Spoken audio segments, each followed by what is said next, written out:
So in this video we'll discuss the other theories of failure, that is the Gerber parabola, Soderberg parabola, ASME elliptical curve.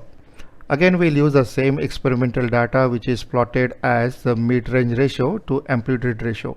Our observation here is that the maximum failure will occur above this red line which has a life equal to 10 to the power 6. So approximation of the failure point by the Goodman line will not consider all the points.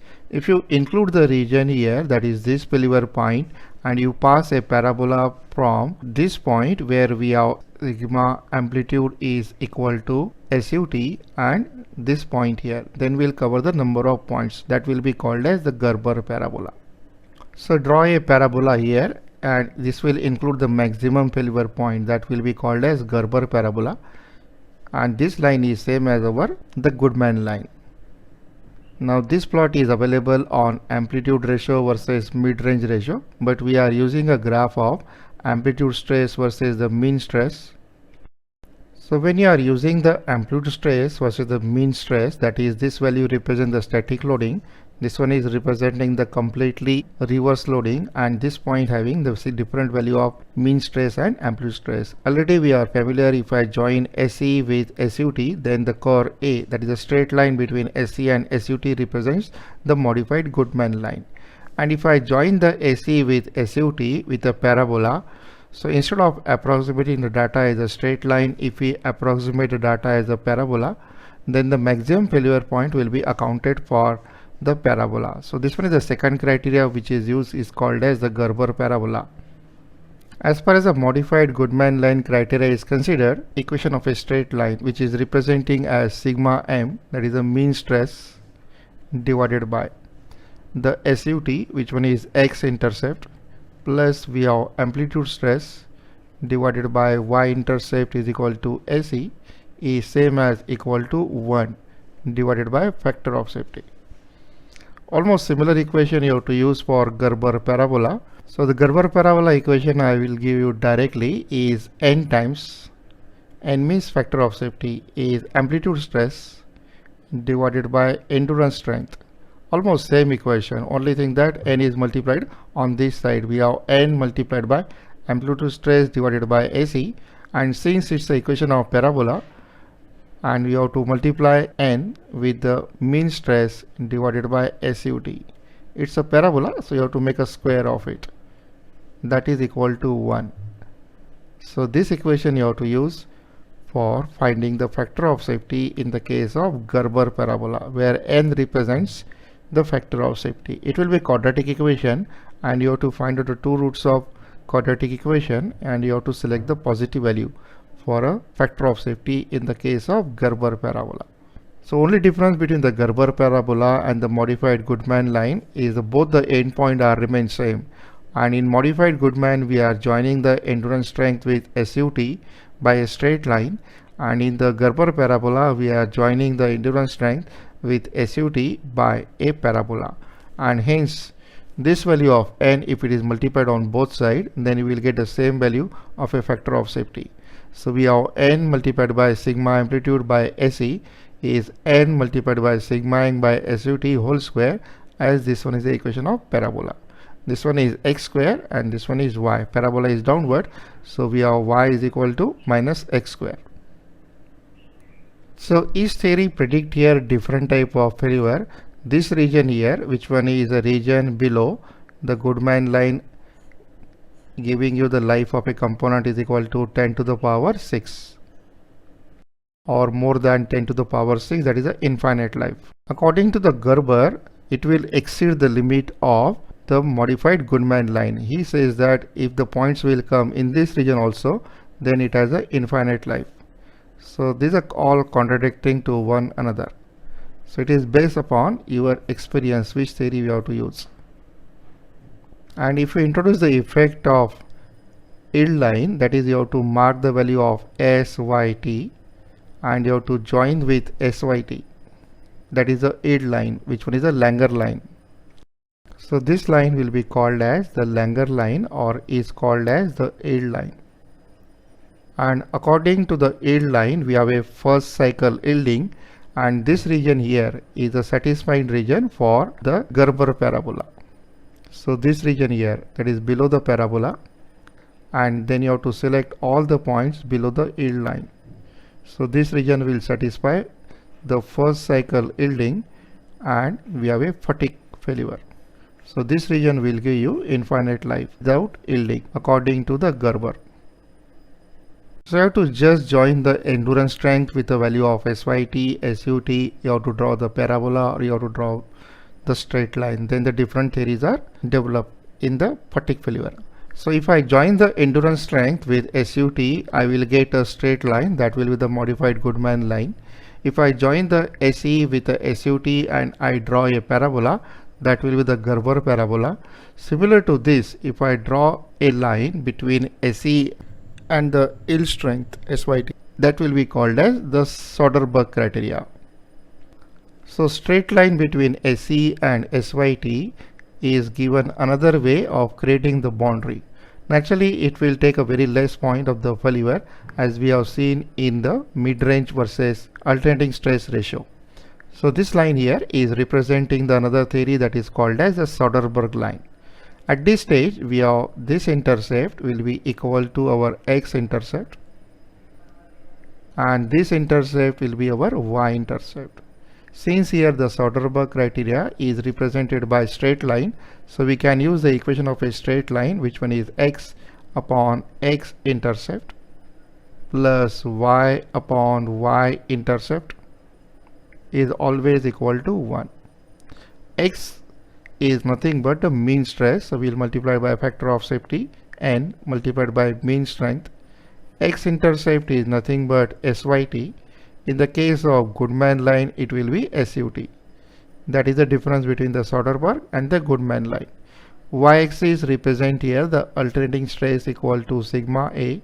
Again we multiply here factor of safety equal to n, and y-intercept is nothing but endurance strength, that is SE, is equal to 1. And this n will shift on the other side. We will get the equation for factor of safety in the case of Soderberg line. So we have 1 by n is equal to sigma m divided by SYT plus sigma A divided by endurance strength. So first theory we have proposed is a modified Goodman line. Second theory we have proposed is Gerber parabola. Third theory is the Soderberg line. Let's check here what is the concept of yield line in a Soderberg criteria. So you have to join the SYT with SYT. This represents the yielding in the very first cycle, is called as yield line or is called as Langer line. As far as the Soderberg criteria is considered, this region here will satisfy both the criteria. So if the part is designed by using the Soderberg criteria, it will guarantee that there is no failure and all the components will have, if the factor of safety is greater than 1, there is no yielding and the life is infinite. And therefore the Soderberg criteria is said to be most conservative criteria in the case of fatigue failure theory. So this region is well below the Goodman line. This region is well below the Gerber parabola. This region is well below the yield line. So this region is almost satisfying all the criteria of the fatigue failure, and therefore the Soderberg criteria is said to be the most conservative theory in the case of fatigue failure. Now we'll go for the fourth theory that is used in the fatigue failure. If you join the SE with SUT, you will get the straight line, which one is representing the modified Goodman line. If you join SE with SUT but you draw a parabola, it will be a Gerber parabola. And if you join SE with SYT, you get a straight line that will be called as Soderberg line. This time we'll pass the ellipse through endurance strength and SYT. So approximately you have to draw here ellipse which will pass through SE and SYT. So you have to use either straight line or parabola or ellipse. So if you draw the ellipse from SE to SYT, that is SE and SYT, you get the fourth equation. So this ellipse that is used in the first quadrant is called as ASME elliptical line. And since it's an ellipse equation which is x square upon a square plus y square upon b square equal to 1, so we have ASME elliptical line has a equation is given as n times sigma m divided by syt, and we have square of it.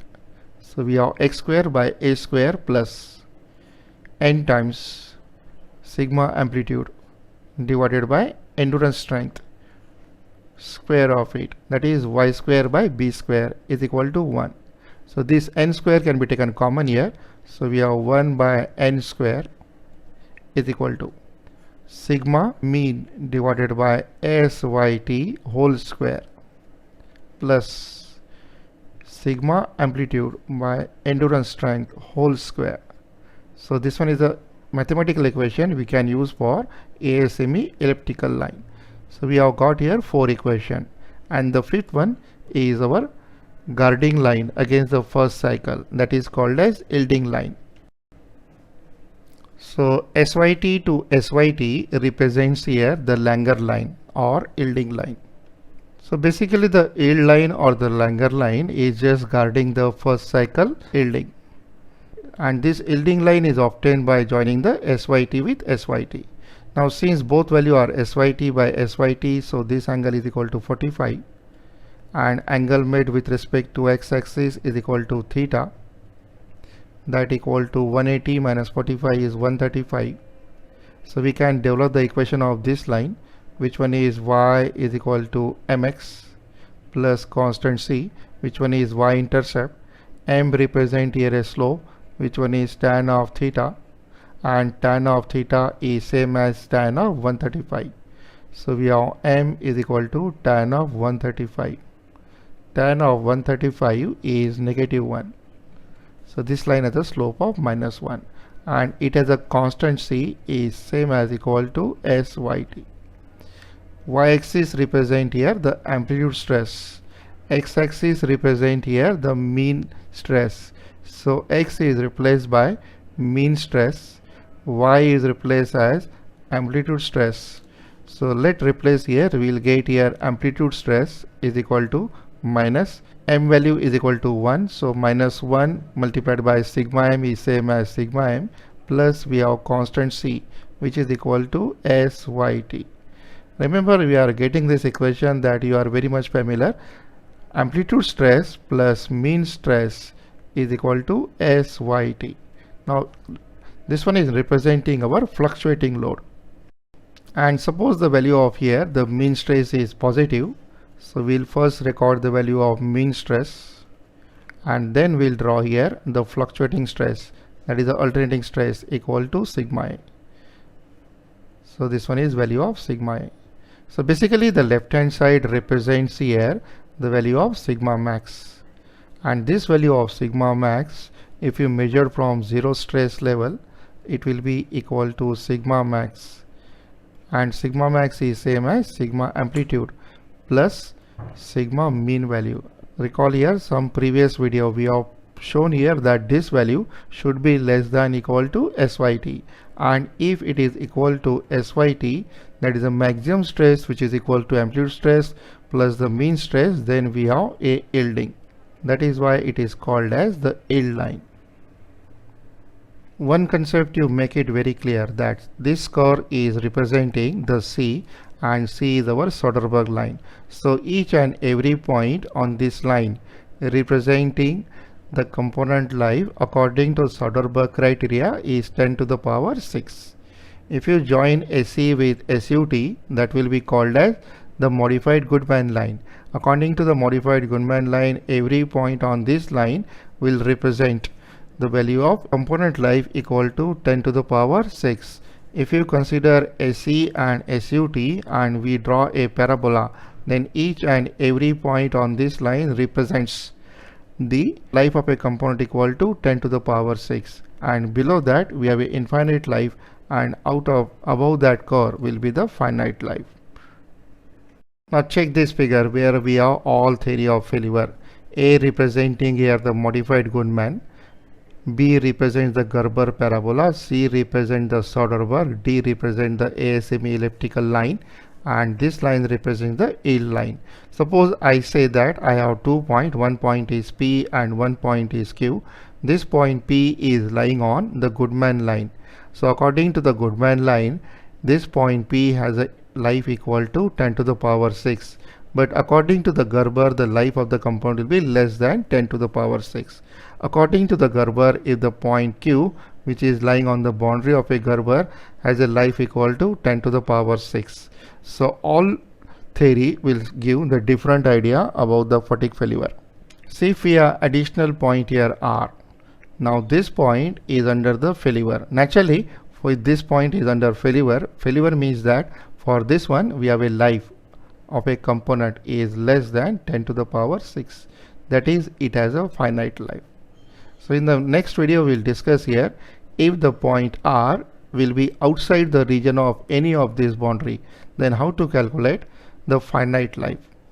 There is no question of infinite life. We are more interested in the finite life. If this point R is outside the given boundary of any particular.